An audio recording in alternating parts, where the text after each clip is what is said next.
The Charlotte Hornets snapped their 5-game losing streak, and it's all because of Kelly Oubre. We talk about it today on the Locked On Hornets podcast with Julian Council coming up next.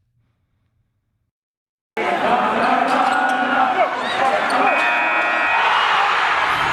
Locked On Hornets, your daily Charlotte Hornets podcast, part of the Locked On Podcast Network, your team every day. In a minute, cuz we live.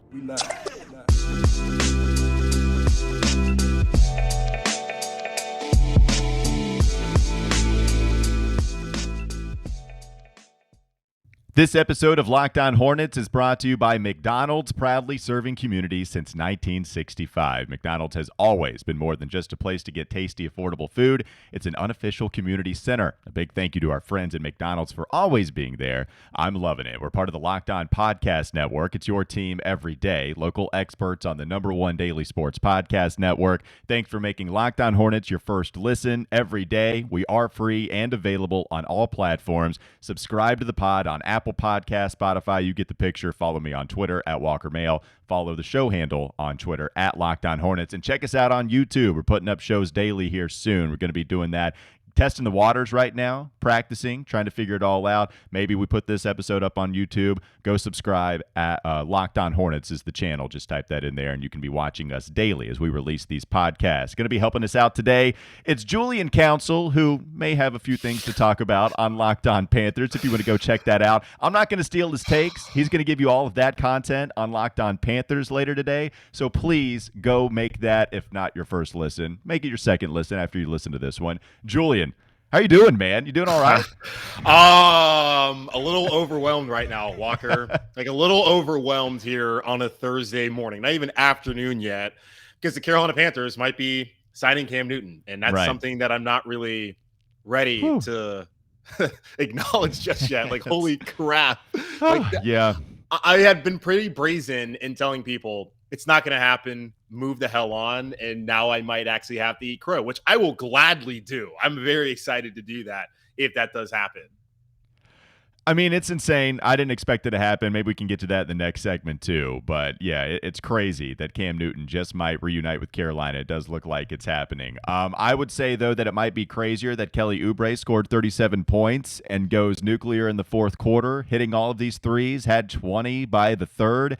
How about Kelly Oubre's performance here, Julian, to help the Charlotte Hornets break the 5-game losing streak? He had been really bad, and we'll get to Gordon Hayward's performance, LaMelo versus Ja. That's still to come here on the Locked On Hornets podcast. But Kelly earns the day, scoring 37, having played 13 minutes against Golden State. We discussed that last week. Yeah. God-awful game. Unfortunate for him, too, specifically with how it went with his time during his Warriors tenure. And then he plays 14 the following game, only plays 18 minutes against the Lakers, not hitting shots. Defensively, not handling switches correctly. Team defense just letting guys get cooked and not helping. His fault on a lot of that stuff.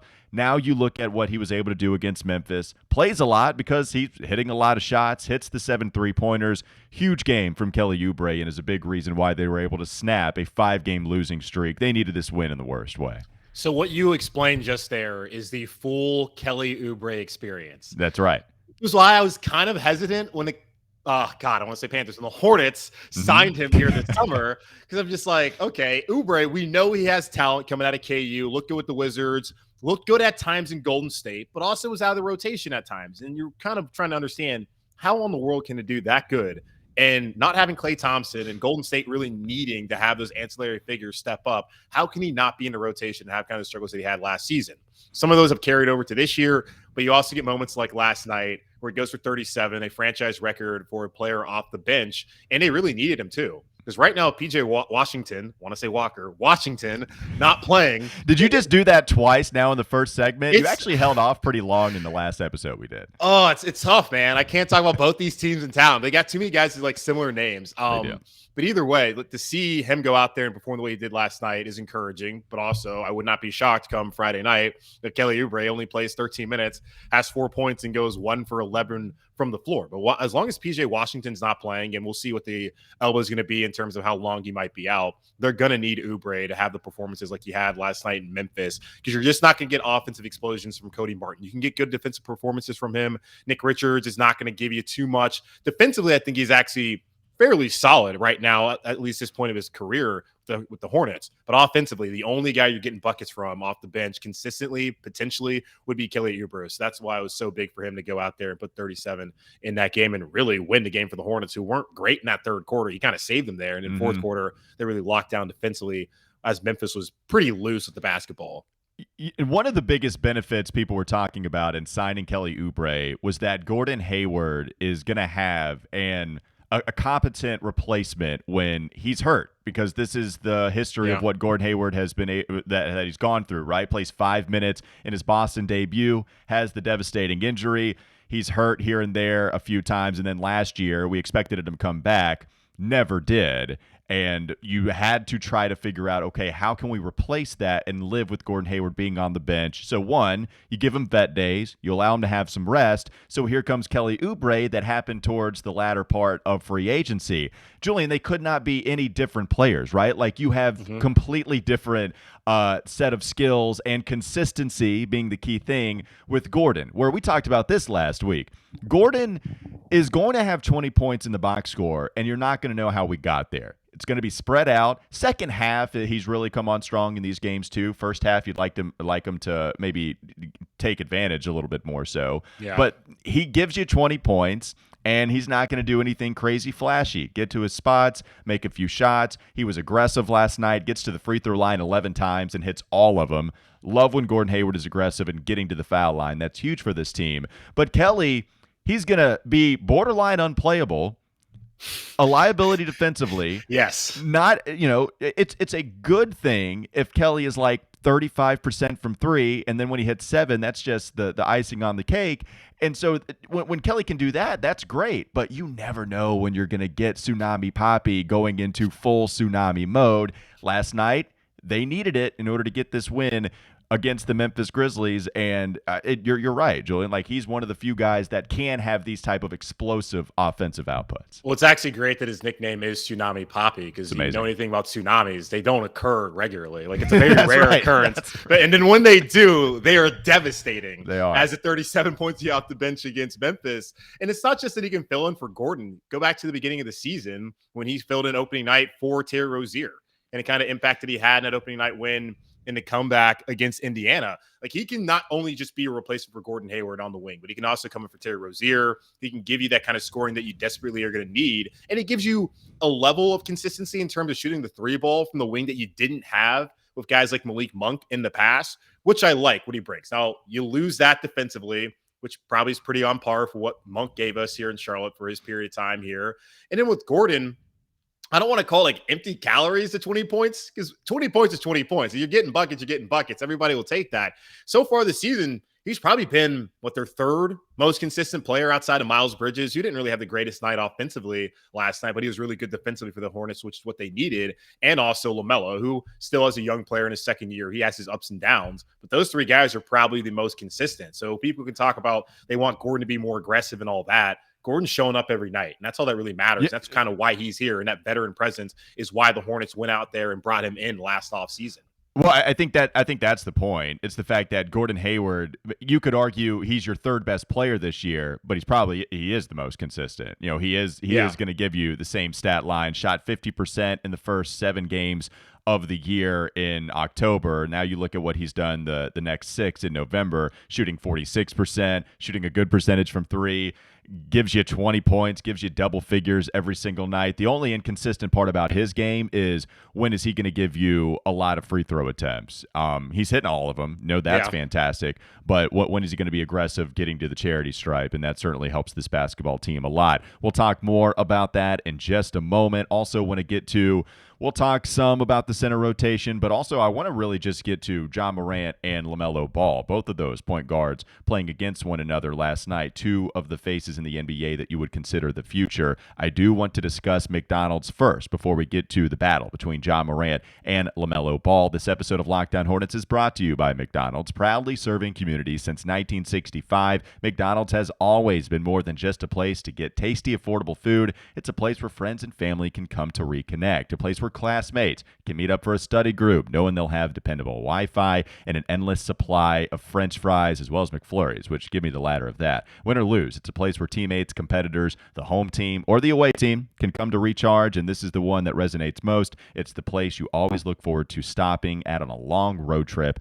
to rest your legs and refuel. So thank you to McDonald's. McDonald's helping us out here on the Locked On Podcast Network. If you've ever seen Bingo Night on Thursdays as well, you could have seen that at your local McDonald's. It's more than just a place to go get affordable food. It is a community center. So thanks again once to McDonald's. I'm loving it. All right, we'll take a quick break. Ja Morant versus LaMelo Ball. Let's discuss the games that those two had last night on the Locked On Hornets podcast.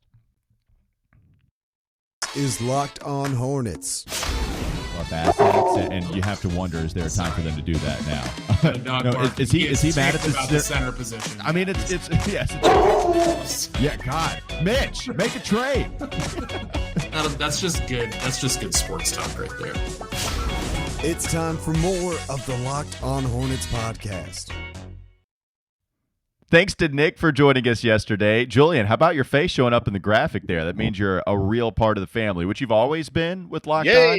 But now your face is there, so now we get to see it more than just once. Now you're here talking about the Hornets and the Panthers, and so that's all for you. That's all for Nick. That's all for the guests.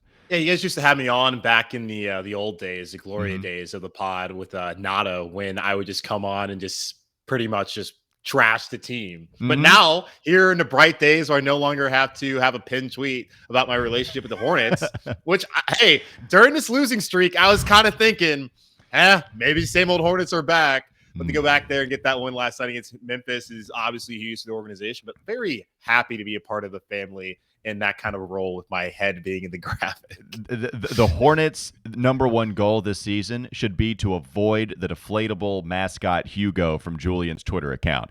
I don't care what they do, if they make the postseason, if they win enough games to avoid that inflatable balloon deflating, then I think that's a win. That's basically a championship here in the city of Charlotte. You heard Nick. You heard his dog, Ollie, angry at the center rotation. I'm only going to touch on it briefly. You mentioned Nick Richards does get 10 minutes last night. James Borrego is going to him somewhat, played 10 minutes. They said he was going to get heavy minutes in the previous game, plays 15. Nick Richards comes in there. He does foul 5 times, but at least that shows some kind of level of aggressiveness where it's kind of crazy, right? Mason Plumlee had 6 fouls in 27 minutes. But, Julian, I thought this, out of a season that's not been good, this game against Memphis was the most frustrating to me. I just thought he was contesting at a 0 level. Ja Morant got in the paint and went 6 for 6. I think hit 1 3, but most of them were floaters, where Mason just isn't contesting. He's not taking one step out. The only step that he takes out is to swipe at the ball down low, where Ja Morant is like a foot shorter than him. Yeah. Go up, contest. And he's just not doing it. And then he got those 3 fouls, and I played even softer than he did before that. Look, we'll move on to Ja and LaMelo in a second, but Mason, Nick, it goes to show why they need P.J. Washington so bad, even just defensively more so than his three-point shooting ability. Yes. Are we doing this? Are we trashing Mason Plumlee? Go ahead. Feel free. The floor is yours. Look, he's a Duke guy, and you already see what I'm wearing right now. We put this on YouTube. Right. So you already know my feelings about the Plumlee family. Mason's supposed to be the best of them. I did not hate that they brought him here to Charlotte. I do think that he can be a solid center.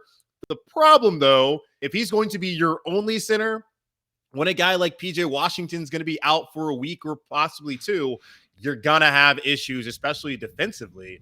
I go back to opening night. That first half, he was getting boos from the upper deck. It was one of the worst first half performances as far as a debut for any Charlotte professional athlete I can ever remember. I do think that in the long term, at least this season, he has no choice to be a pretty key cog in this Hornets team and their ability to be able to get to the playoffs. But you see games like last night where just defensively he just doesn't have it. I do like Richards, though. I'm willing to go out there and say, I'm a big Nick Richards fan. You're saying you're a big, not only are you a little bit of a fan, you're a big Nick Richards fan. Big. I go back to his career at Kentucky. With Cal and Coach John Calipari there at Kentucky, Cal for the folks who, are initiated or whatever. The big thing there is always about one and dones. Nick Richards wasn't one of those guys. And I really appreciated just his perspective of talking about not everyone who comes to Kentucky is going to be a one and done. Some guys take time to develop, and to see his development where I thought he was soft, like you put that moniker there on Mason Plumlee. That's what I thought he was his first 2 years at Kentucky before he exploded his junior year, which then led to the Hornets to go trade for him in the draft. And now you're seeing early returns already for a guy who played 3 years in school, developed out of Kentucky, where with Coach Payne is out now up there with the New York Knicks. They do a really good job of developing big men. I think he has a really good opportunity to be a really good defensive big for the Hornets. I don't think he's ever going to be offensively the kind of center that we're hoping to have here as a cornerstone, but I think he's going to provide a lot more defensively throughout the rest of the season, even down the road, than the Mason Plumlee is going to give you in those center minutes. He's got to cut down on the fouls. 5 personal fouls in 10 minutes is outrageous. So, I mean, you've got to start going up. And I mean, it's unbelievable, but he is trying to contest. He did finish with a couple of blocks. I'm not as big of a fan as you, right? I'm not bringing the Big Nick energy that you are. I didn't expect that, but here he is coming in and doing better than I thought. Okay, like I'll say that. It's kind of the statement I was making with LaMelo Ball in Summer League. I thought there was no chance that he'd be a positive contributor with the Greensboro Swarm, or the Summer League team, I should say. But he was. Hit some threes, certainly early on. I was like, okay, tip of the cap. I don't mind giving him a spot on the Greensboro Swarm. I thought maybe that was even going to be because of LaMelo Ball being on the team, but played well enough.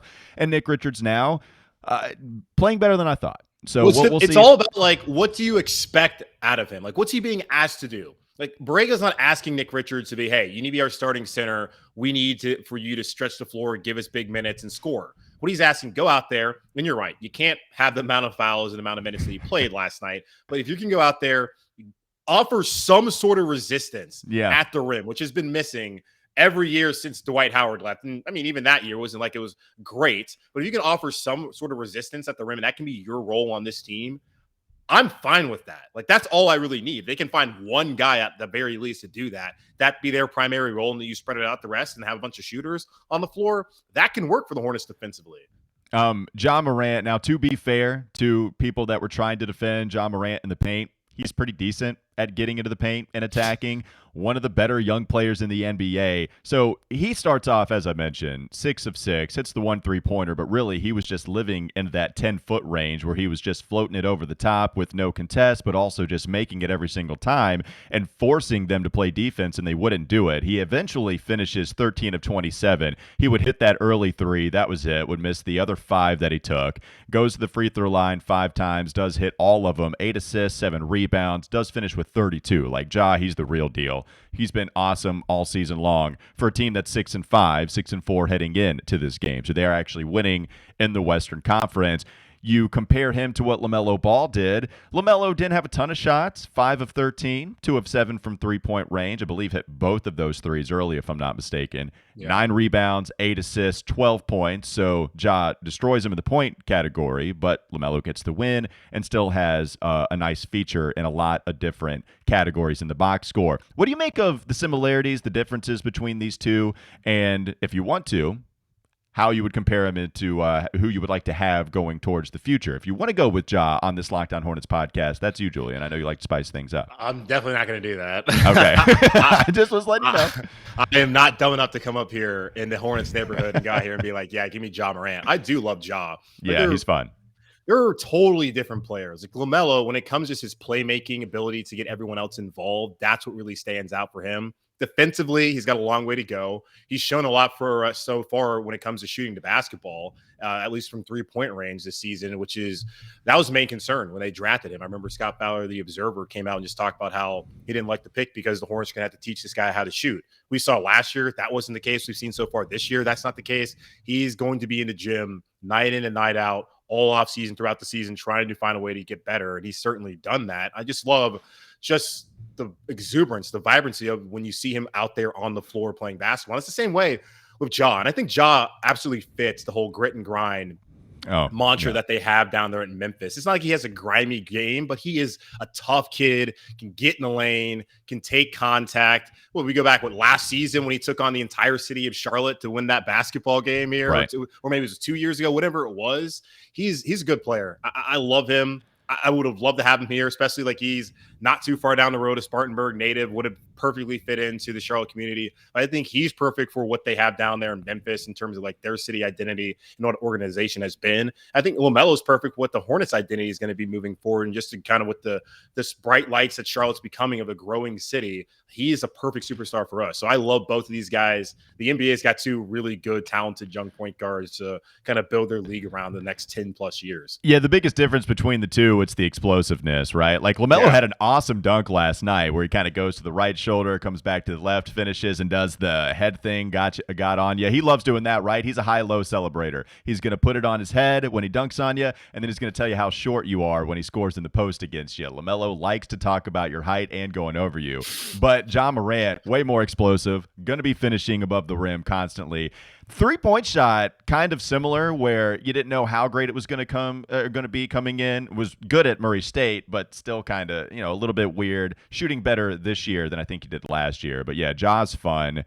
And so is LaMelo, and the NBA is in good hands with those two guys being ones going forward. Let's talk about more of the Charlotte Hornets game last night, and then we're going to bring in Doug Branson on the third segment, joining me and Julian coming up next. First, I do want to discuss Bet Online. They're back, and they're better than ever. They have a new web interface for the start of the basketball season. They've got more props, odds, and lines than ever before. Bet Online remains your number one spot for all the basketball and football action this season, so head to the new website, updated desktop, or the mobile website to sign up today and receive your 50% welcome bonus on your first deposit. Just use the promo code LOCKEDON to receive your bonus. Bet Online is the fastest and the easiest way to bet on all your favorite sports. Bet Online, where the game starts. Doug Branson sneaks in again, coming up next on the Locked On Hornets podcast. Is Locked On Hornets. So if you don't believe in the moon landing, then what would you say is the greatest human achievement? I think the greatest achievement of all time, and I think it's Vince Carter doing 360s clockwise rather really than counterclockwise. I've tried it. It's really tough. It's time for more of the Locked On Hornets podcast. That's such a good bump. I haven't heard that in so long. Joel, you got to agree with me, right? Like, you're a Carolina guy. Vince going the opposite way for 360s, that's his natural way. Nobody does that. That's hard as hell to do. Oh, Vince Carter, one of my all-time favorite Tar Heels, even though I didn't even see him play when he was actually in school. Joel, I don't remember watching him all that much, right? As we get into the game, we're the same, similar age, so right when we're getting into our love of sports, he was just getting to the NBA. Like, I remember watching the dunk contest his early years with the Raptors, but not really so much at Carolina other than highlights. Doug, are you still saying the moon landing is more impressive than Vince Carter's reverse dunk? I mean, is that a hot take? I mean, we landed on the freaking moon. We're trying to do it. Doug? Did we? Yeah, that's true. Thank you. That's what I was trying to say. Thank you, Julian. I don't know. That's what we need. That's what we need. More conspiracy theories. Gonna go full Kyrie right now. By the way, speaking of conspiracy theories and crazy pills, I feel like I'm taking some crazy pills hearing this Nick Richards talk. And it's not just Julian, it's not just you. I feel like there's some good vibes going to Nick Richards that I feel like are a little undeserved. I mean, I appreciate him trying to step up and fill what has become an enormous gap, but he hasn't played well. I feel for Nick Richards. I just don't know if he's ready. He should be in Greensboro right now. This is not Nick Richards' fault. This is the Hornets' fault for putting him in this position. But he can't stay on the floor. There were 3 times last night that I swear to you, Nick Richards hit the jump block button before the offensive player ever even thought about making a move towards the rim. Triangle. We'll just see if we can block some. And I don't get it. He can't stay on the floor. A for effort, Doug. That's what we're doing Okay. here. The bar is so low here in Charlotte that I don't care. If you're going to give any sort of effort and you're not a Plumlee, I'm here for it. This is Bobcatsian level grading on a curve. And listen, I would be the most upset about that, but then you had Jalen McDaniels right before the half not taking the shot with 1.6 left on the clock. What the heck? I love it, actually. Like, save that shooting percentage, man. Make At a all business costs. decision. I love it. If you're Jalen McDaniels, why? Is there some clause in his contract that I'm unaware of about shooting percentage? I don't think so. If you're a big star, You got to watch the wallet and the shooting percentage. That's going to affect that money. I'm taking crazy pills. I feel like I'm the only person watching. Am I getting a different feed of the game? I don't know. Maybe. You are out in Tennessee, so maybe you are getting a different feed. feed. Speaking of different feed, by the way, I had to watch the Memphis Grizzlies broadcast. Let me just tell everyone out in Hornets land, feel lucky that you have in your pocket Eric Collins and Del Curry night after night, because I missed it tremendously. That dunk that Bridges had where he reached all the way to, Gastonia to get the ball. The call from the Memphis Grizzlies was, and Miles Bridges has a dunk.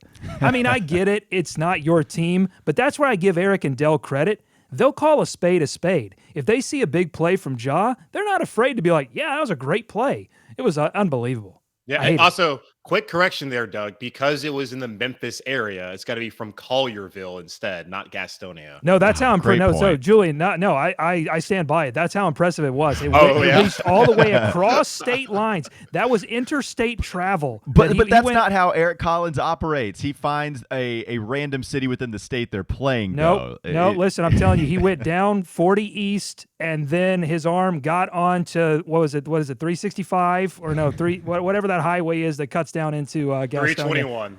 Yeah, sorry, 321. It's been a long time, guys. I've been in Tennessee too long. We have a couple of Tennessee ties here. Julian, you spent time out there doing ESPN Nashville, right? Yeah, 2 years in Music City.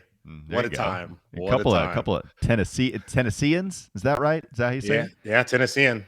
I was in Nashville. I still haven't gotten my Tennessee driver's license. My heart is. I'm probably driving illegally at this point. I shouldn't put this on YouTube, but. Yeah, I still have it. My heart is still in Carolina. I'm still holding on to that NC driver's license. I mean, Doug, your dog's name is Hugo, and your daughter's name is Charlotte. Well, that's it's true. There's a theme. You are a North Carolinian. By the way, going back to this broadcast, what I love was on full display was the hatred and the clowning of one Kyle Anderson and slow-mo from Eric Collins. I was looking back at my tweets from last year, and it was the same thing. They are infatuated with how slow Kyle Anderson looks on a basketball court, and they are going to inform everybody watching just how much they think or how low they think of Kyle Anderson playing basketball. Yeah, and you say something about this man's been eating eucalyptus. Just some real out-of-pocket stuff. That's a pretty good line. I do sometimes think some of Eric's lines are pretty corny and over the top. But the eucalyptus one, when you're really trying to emphasize how slowly this man plays, I love that. That's actually a pretty deep cut. Well, the thing is, if you try to make it like Kawala, is that the animal that they're going for with the eucalyptus? Wouldn't you just go with the sloth? I mean, is a koala really the slow animal you think of? I'm thinking turtle, snail, sloth, but they always call him sloth. They were trying to change it up and teach you a little bit more zoology. They were trying to expand it beyond the sloth, and I appreciate all the learning you get to do as part of the Hornets broadcast too. That's something that Memphis is not concerned with teaching you about geography and zoology like Eric and Del are, the professors. Yeah, it's amazing to watch those guys. So we learned about Collierville and we learned about koalas on this podcast because we're going to inform you as well. Real quickly, we'll ask one macro question about the Charlotte Hornets after snapping this 5-game losing streak. James Borrego, he likes to speak in cliches, competitive spirit. We're moving forward. We move on. I like where we're heading, all of that stuff. But it was nice to see Charlotte finally break out of this. They've got New York on Friday, I believe 7 p.m. at the Spectrum Center. So they're back at home. Hopefully the Spectrum Center can be kind to them. The fans can be kind to them, and they can get the Hornets going. They fed off that energy. They talked a lot about opening night and how much that meant to them. I think it's true. I think they really did enjoy it.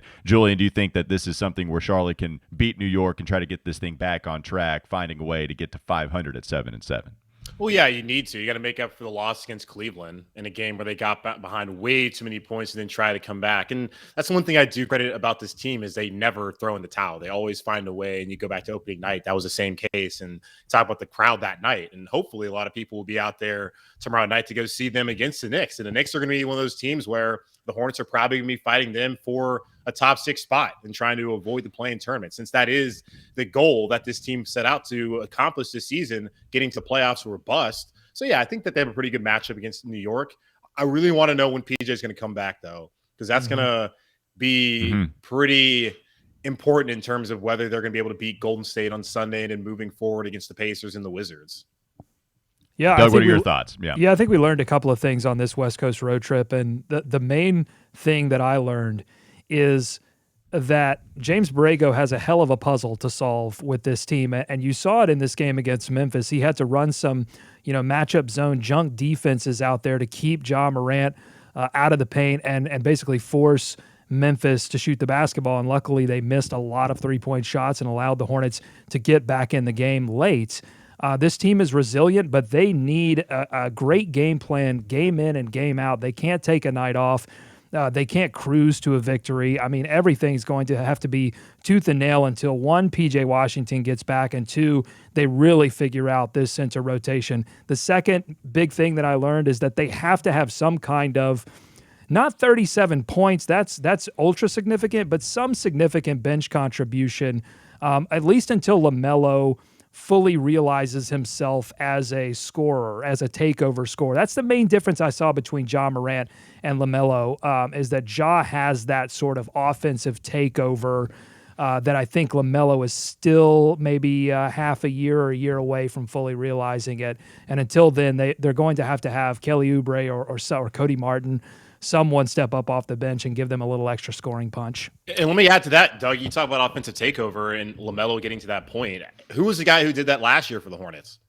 Terry Rozier. He needs to step up eventually, at least now. Yeah. PJ's not going to be playing. You're going to have the center issues are going to be there all season long. Mm-hmm. That's just the case of the Hornets, whether Nick Richards is going out there and playing minutes that he probably shouldn't be getting. This is the role he's going to be asked to play throughout the season. Mason Plumlee is going to be out there on the floor, whether he's a defensive liability, not giving you much offensively. He's the best option there at center. Terry is going to have to be the X factor that steps up and allows the Hornets to be able to go out there and outscore teams more so than it comes down to whether they can be the defensive team that they want to be. Because looking at the personnel this year, it's just probably not going to happen for them until they're able to address the center position. And then you have guys like Oubre who are going to play minutes to be mercurial throughout the season. You don't really know what you're going to get out of them night in and night out. We talked about this. Julian coming over here from Panthers land and just breaking our hearts. It's not going to happen. The center position, it's not going to be fixed. Just coming over here and putting a trident right through our hearts. The line with the Panthers, it's not getting fixed, folks. It's just who you got on the team. You mentioned real quickly. Terry Rozier. Same thing, right? Kelly Oubre hit shots last night, helped the Charlotte Hornets basketball team. Terry Rozier, if he's not making shots, he isn't helping. But the thing is, he was helping a lot because he did it consistently last year, especially from three-point land, where that true shooting percentage was good, but now he's not. He had the 20-point performance, 29 the previous outing, only scored 11 here. So you were hoping, could this get something rolling? And 11 against the Grizzlies, 1 of 3 from beyond the arc, only 4 of 14, I believe, trying to pull up this box score. 4 of 14 from the field overall. So hopefully Terry able to figure it out and be more consistent. Real quickly, did I try to morph Koala and Kyle into a joke and say Kyle Walla? Did that happen today? You did. We ignored it. Oh, listen, I'm a new dad, so I enjoyed the dad jokiness of it. I gave you the Eric Collins, ha ha ha. All right. I'm sorry about that. Thanks for making Locked On Hornets your first listen every day. We are going to have David Walker join us tomorrow. Going to be fun to have David Walker joining us as well to end the week with Locked On Hornets. Now, make your second listen Locked On Fantasy Basketball. Sorry, Julian. Josh Lloyd. He hosts the #1 daily fantasy basketball show on the planet, though. It's free and available on all platforms. Then go catch the Locked On Panthers podcast with Julian Council. Julian, thanks so much, man. Appreciate the time. Absolutely. Talk to you next Thursday.